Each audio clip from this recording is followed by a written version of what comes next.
पांचवा प्रश्न देखते हैं। पांचवा प्रश्न क्या कर रहा है, जांच कीजिए कि क्या प्राकृत संख्या n के लिए संख्या 6 की घात n अंक 0 पर समाप्त हो सकती है। ठीक है, ये बताना आपको इसमें। तो इसका सॉल्यूशन देखते हैं। प्रश्न क्या कर रहा है उसको समझ लेते हैं पहले अच्छे से। प्राकृत संख्या n के लिए, प्राकृत संख्या n के लिए कहां पर काम आ रही है, 6 की घात n है, अंक 0 पर समाप्त हो सकती है क्या। ये बात ये कह रहा है कि 6 का अगर हम घात बदलते जाएं, n का मतलब क्या है, प्राकृत संख्या, तो n की 6 की घात 1 बदल लें, 2 बदल दें, 6 की घात 3, 6 की घात 4, तो इसकी वैल्यू 6 हो गई, 36 हो गई, इसका 216 हो गया। इस प्रकार से आगे तक चलता रहेगा। लेकिन इसका इकाई अंक यानी कि ये बोल रहा है ना, अंक 0 पर समाप्त हो सकती है क्या, तो ये 0 पर समाप्त होगी क्या कभी, ये पूछ रहा है इसमें, ये बताना है आपको। ठीक है, तो यहां पर हम देखते हैं ये 0 पर समाप्त होगी या नहीं होगी। तो इसमें जो आधारभूत प्रमेय है अंकगणित का वो प्रयोग में लेंगे। ठीक है, तो इसका सॉल्यूशन देखते हैं अब। इसमें जो लिखा है उसी के आधार पर माना कि किसी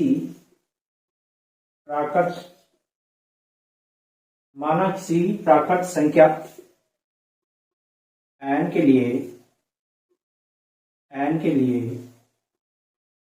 ठीक है, n क्या है, प्राकृत संख्या है, ध्यान रखना। यहां पर लिख देता हूं मैं, n belongs to n। Capital n का मतलब क्या होता है, प्राकृत संख्या। प्राकृत संख्या में से ये छोटा वाला n ले रहे हैं। ठीक है, संख्या 6 की घात n 0 पर समाप्त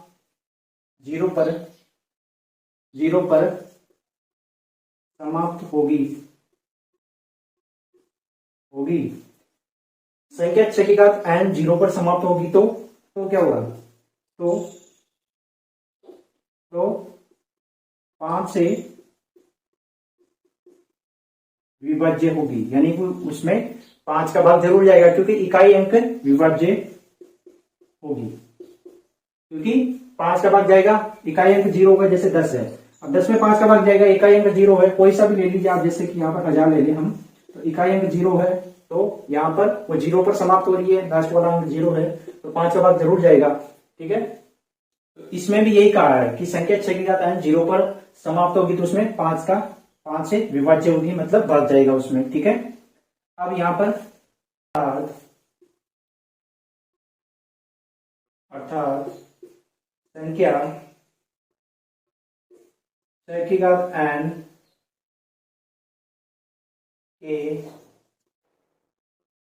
अभाज्य,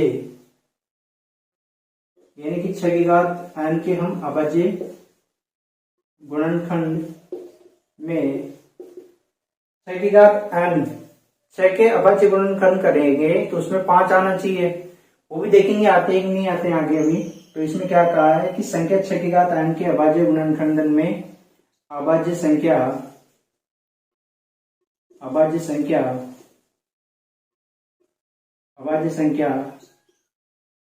5 होनी चाहिए, जो कि असंभव है।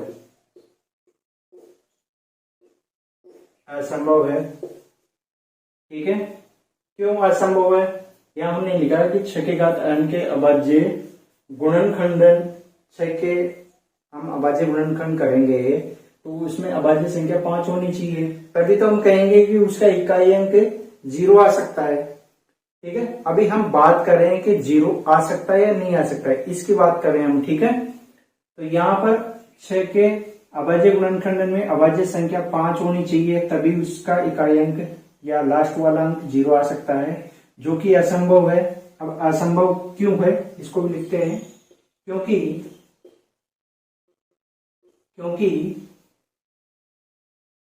6 की घात n है। ठीक है, तो इसके अभाज्य गुणनखंड क्या होंगे, 2 और 3, क्योंकि हम जानते हैं कि इसके अभाज्य गुणनखंड करेंगे 2 और 3 ही आएगा। इसकी घात लगा दीजिए, यहाँ पे n दी हुई है तो n लगा दीजिए। ठीक है, ये इसके अभाज्य गुणनखंड है। अब यहां पर हम लिखेंगे, इसी कारण संख्या इसी कारण संख्या 6 की घात n के अभाज्य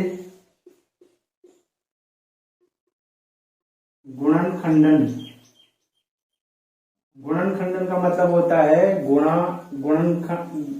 अभाज्य गुणनखंड करने के बाद में जो है ना इसकी बात होगी, ठीक है। इसी कारण संख्या 6 की घात n के अभाज्य गुणनखंडन में 2 व 3 की आ सकती है, ठीक है। यहां चीज भूल गए, यहां लिख दीजिएगा अभाज्य संख्या, ठीक है। इसी कारण संख्या 6 की घात n के अभाज्य गुणनखंडन में अभाज्य संख्या 2 व 3 ही आ सकती है। ये कहां पर देखा हमने, यहां पर देखा।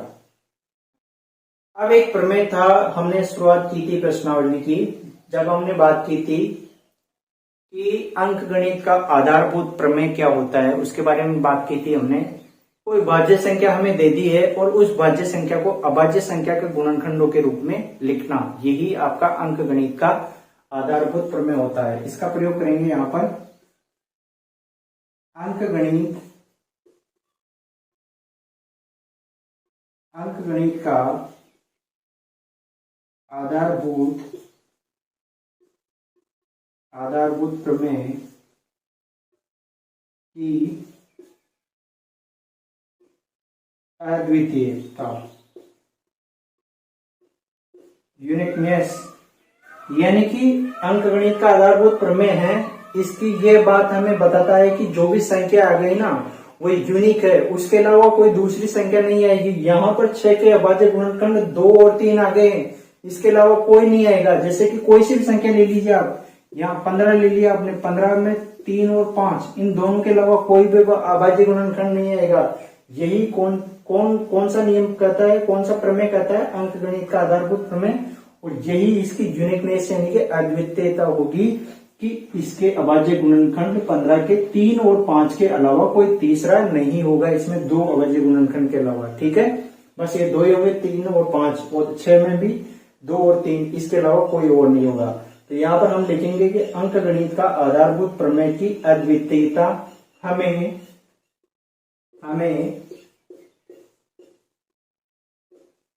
निश्चित कराती है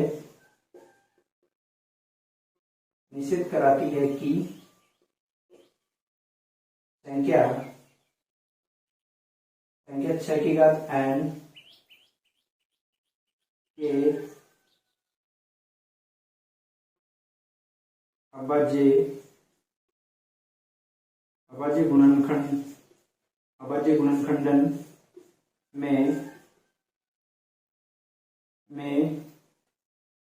के अभाज्य गुणनखंडन में 2 व 3 के अलावा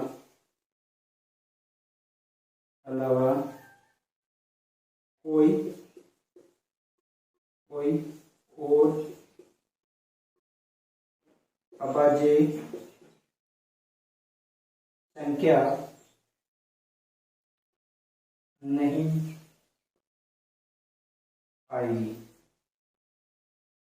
ये क्या लिखा है मैंने, देखिए, अंकगणित का आधारभूत प्रमेय की अद्वितीयता हमें निश्चित कराती है, इस प्रमेय की अद्वितीयता हमें निश्चित कराती है कि संख्या 6 की घात n के अभाज्य गुणनखंड, ये हमें अभाज्य गुणनखंड की है, 2 व 3 के अलावा कोई और अभाज्य संख्या नहीं आएगी। यहाँ पर हम देख सकते हैं कि 2 के अलावा कोई तीसरी नहीं आ रही है, एक तो 2 आ रहा है और एक 3 अंक आ रहा है, ठीक है। 3 के अलावा और कोई नहीं आ रहा है, ठीक है। तो यहाँ पर हम लिखेंगे इसीलिए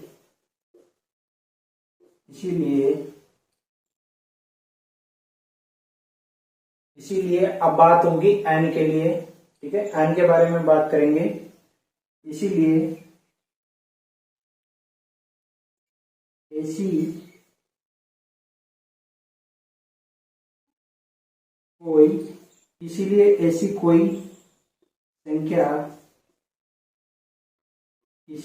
ऐसी कोई संख्या n के लिए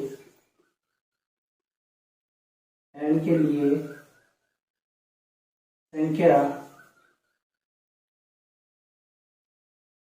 छः की घात n अंक जीरो पर समाप्त नहीं होगी। ठीक है, ये ध्यान रखना आपको। यहां पर क्या लिखा है हमने, इसीलिए ऐसी कोई भी संख्या n के लिए नहीं है। n की वैल्यू क्या है, प्राकृत संख्या है, तो n के लिए आप कितनी भी वैल्यू रख दीजिए उसकी, n की जगह 100 रख दीजिए, यानी कि 6 की घात 100 रख दीजिए, तो भी उसकी वैल्यू है ना वो जीरो नहीं होगी, इकाई अंक जीरो नहीं होगा। सिंपल सी बात यह है, संख्या 6 की घात n अंक जीरो पर समाप्त नहीं होगी। ठीक है, तो ये पांचवा प्रश्न इस प्रकार से हो गया है।